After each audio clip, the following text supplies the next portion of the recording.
We are deeply thankful for every one of you, and we'd love to hear from you. Let us know where in the world you're tuning in from. Your words mean a lot to us. Feel free to leave a comment, as we're eager to connect with you. Now let's dive in. The porch light was off as I pulled into the driveway, and a heavy weight settled in my chest. My heart pounded, exhaustion mixed with a growing frustration that tightened every muscle in my body.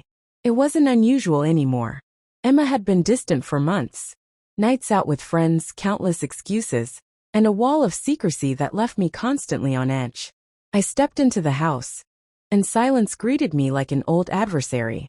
The faint scent of her favorite perfume lingered in the air, but she was nowhere to be seen. On the kitchen counter sat a half-empty coffee mug abandoned. Its rim was smeared with her lipstick. "Emma."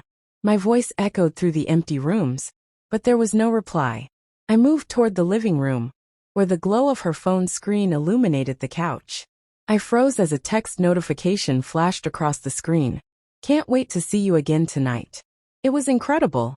My breath caught in my throat, and my hands clenched into fists. A rush of emotions, rage, betrayal, and a sharp, icy resolve washed over me. This wasn't just another sign. This was it. She wasn't out with friends. She was with him. I picked up her phone and scrolled through the messages. Each word felt like a blade, each line a stab into my chest. Chris was his name. The conversations were flirtatious, laced with hidden meanings and promises of intimacy. And then the final message: "See you at the Golden Vine tonight. Can't wait to hold you again." The truth hit me like a tidal wave. She had been seeing him for months, and now, it was undeniable.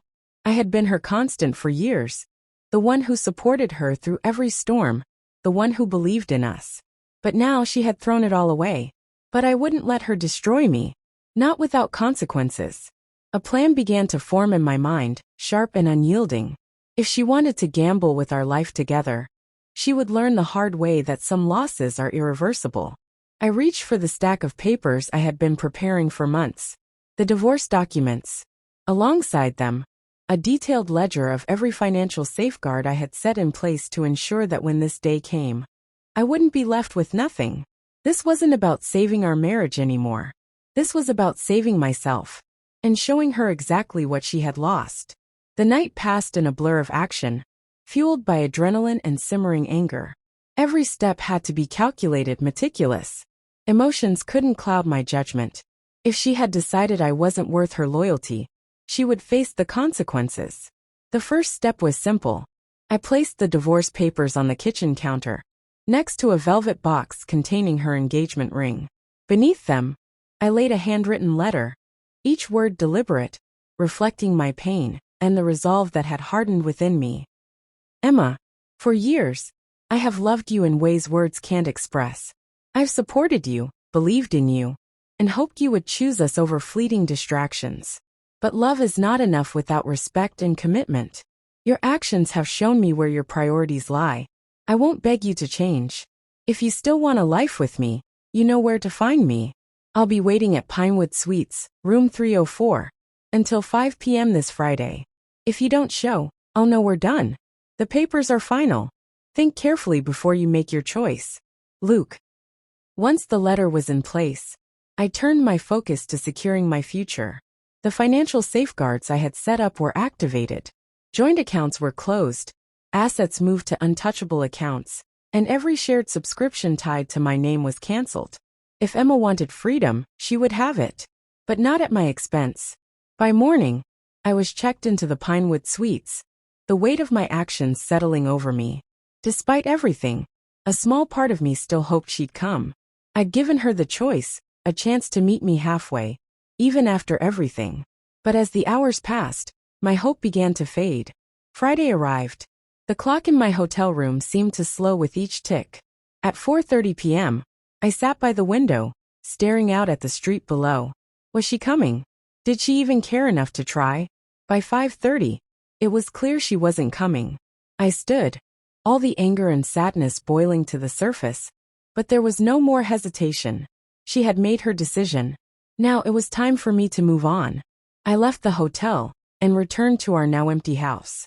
The silence no longer bothered me. I wasn't staying here.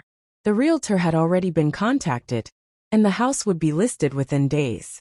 When Emma returned that evening, the reality of her choices hit her. She called my name, her voice tinged with confusion.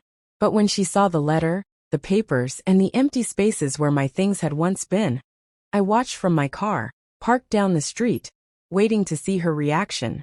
The light flicked on in the kitchen, and I imagined her reading my words, the truth sinking in.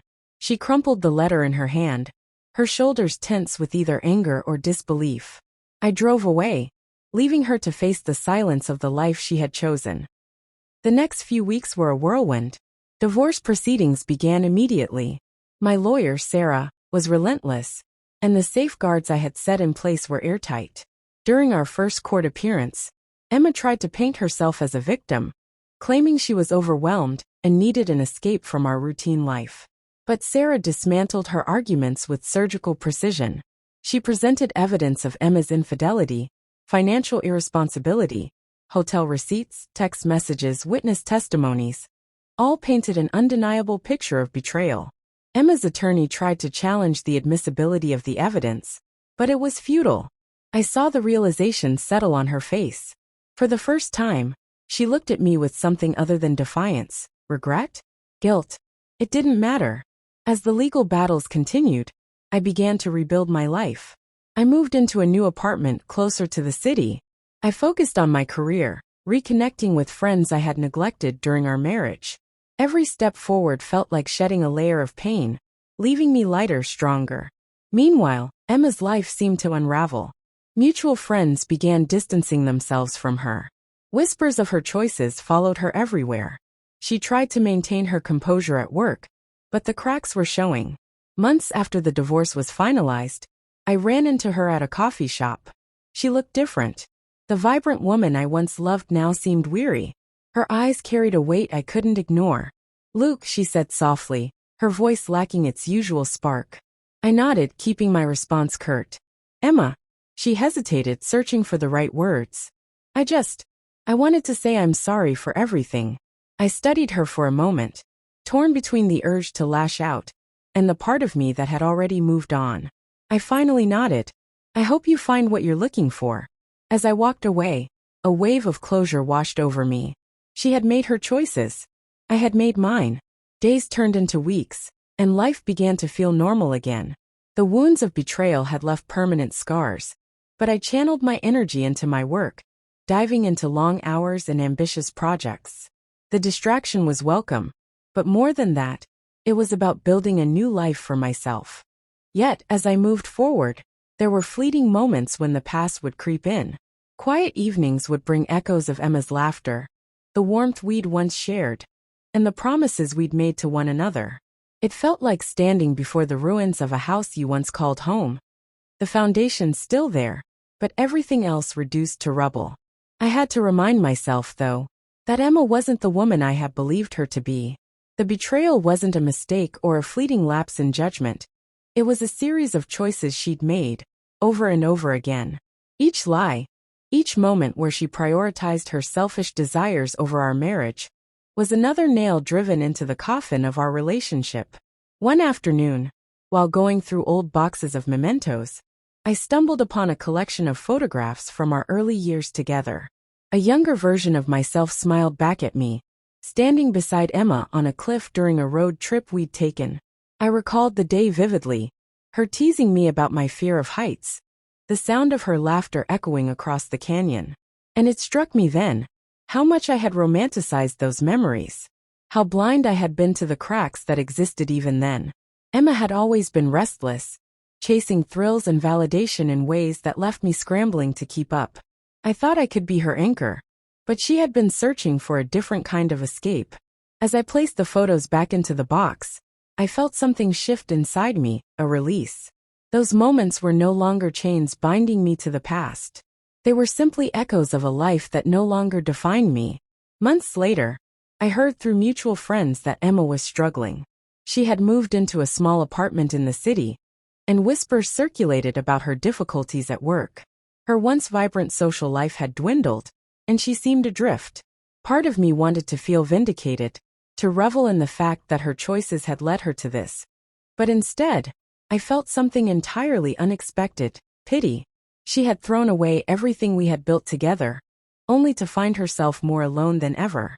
Then one day, I received an email from her. The subject line simply read, "I'm sorry." I hesitated. Did I want to give her the satisfaction of knowing I had read her words? But curiosity got the better of me, and I clicked open the message. "Luke, I know I have no right to ask for your forgiveness, but I need you to know how sorry I am. I've spent the last few months replaying everything in my head, and I can't believe how blind I was to what I had. You were always there for me, always patient, always loving, and I threw it all away. I can't undo the damage I've caused, but I want you to know that I see it now. I see how much I hurt you, and I hate myself for it. I hope you're finding happiness, even if it's without me. You deserve it more than anyone I've ever known. Emma." I read the message twice, feeling a complicated mix of anger, sadness, and oddly enough a sense of closure. She was right, she didn't deserve forgiveness. But in that moment, I realized I no longer needed to carry the weight of her betrayal. I didn't reply. There was nothing left to say. Over time, the pain of Emma's actions faded into the background. I began rebuilding my life, stronger, more self-assured. Friends often commented on how much happier I seemed, and for the first time in years I felt free. I explored new hobbies, rediscovered my passions, and even entertained the thought of dating again. But this time, I wasn't looking to fill a void. I was searching for someone who valued partnership, honesty, and respect. One evening, as I walked through the park near my new apartment, a sense of peace washed over me. The sun was setting, casting golden hues across the sky, and the sound of children's laughter filled the air. I thought of Emma, but not with anger or regret. I thought of her with gratitude. Her betrayal had been a painful lesson, but it had also marked a turning point, a chance for me to rebuild my life, this time on my own terms. For the first time, I realized that I wasn't just moving on. I was moving up. As the months turned into a year, my life had undergone a quiet transformation. I had reclaimed my happiness, but it wasn't the shallow surface-level joy Emma had always sought. It was deeper, grounded in contentment. My career flourished, and I surrounded myself with people who respected and valued me for who I was. But just when I thought I had left the past behind me, a ripple from it returned to test my resolve. It started with a message from an unknown number. "Luke, I need to talk to you. It's important." The number was unfamiliar, but I knew instantly who it was. "Emma." I stared at the message, my finger hovering over the reply button. What could she possibly want now? The divorce had been finalized, the assets divided, and the dust had long since settled. Against my better judgment, I typed back, "What do you need?" Her response came almost immediately. "Can we meet just once? I need to explain something." My first instinct was to delete the message and move on with my life. But a nagging curiosity lingered. After everything she had done, I couldn't fathom what more she could have to say. I agreed to meet her, though I was already prepared for whatever she had to throw at me.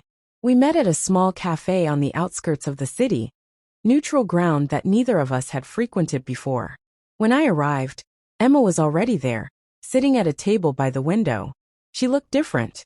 The confidence that once defined her seemed diminished, replaced by a weariness that had aged her far beyond her years. "Luke," she said softly as I approached. Her voice carried none of the bravado I had once known. I nodded and took the seat across from her. "You said you needed to talk." She hesitated, her hands fidgeting with the coffee cup in front of her. For a moment, I thought she might back out, but then she took a deep breath. "I've made a mess of everything," she began, her voice trembling. "I don't expect you to forgive me, but there's something you don't know, and I need to tell you." Her words caught me off guard. After all this time, what could possibly still be left unsaid? "Go on," I said, keeping my tone neutral. Emma swallowed hard, her eyes filling with unshed tears. "I thought I could handle everything on my own. I thought I didn't need anyone. Not you, not anyone. But I was wrong. And now I'm facing the consequences of my choices." Her voice cracked, and she looked away, struggling to continue. "Emma," I said, my patience wearing thin. "If you want me to listen, you need to get to the point." She flinched but nodded. "Chris, the man I cheated with, he wasn't who I thought he was. He used me, manipulated me, and left me when I was at my lowest. Now he's trying to ruin what little I have left. He's threatening to tell my boss about our affair, to send messages and photos that could destroy my career. I thought maybe you could help me, asterisk. Her words hung in the air, a strange mix of desperation and misplaced hope. I leaned back in my chair, taking a moment to process. The audacity of it all was almost laughable.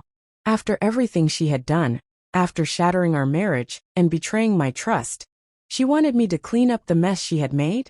Emma, I said, my voice cold and measured. I'm not your savior anymore. Her face crumpled, tears finally spilling over. I know I don't deserve it, she whispered, her voice barely audible. But I don't know who else to turn to. I stood, my chair scraping against the floor. You made your choices, I said, my tone final. Now you have to live with them. I won't clean up your mess. For a moment she looked up at me, her eyes filled with genuine regret, but it was too late. As I walked out of that cafe, a strange mix of emotions swirled inside me. Relief, vindication, and a lingering sadness for the woman Emma had become. She had been given every chance to change, every opportunity to choose a better path, and she had squandered them all. I would not be drawn back into her chaos. My life was mine again, and I intended to keep it that way. Emma was no longer a shadow in my life. Whatever battles she faced were hers to fight. I had built something stronger, something unshakable, and no ghosts from the past could take that away from me. This was my second chance, a life free from lies, betrayal, and misplaced loyalty. And for the first time in years, I was truly at peace.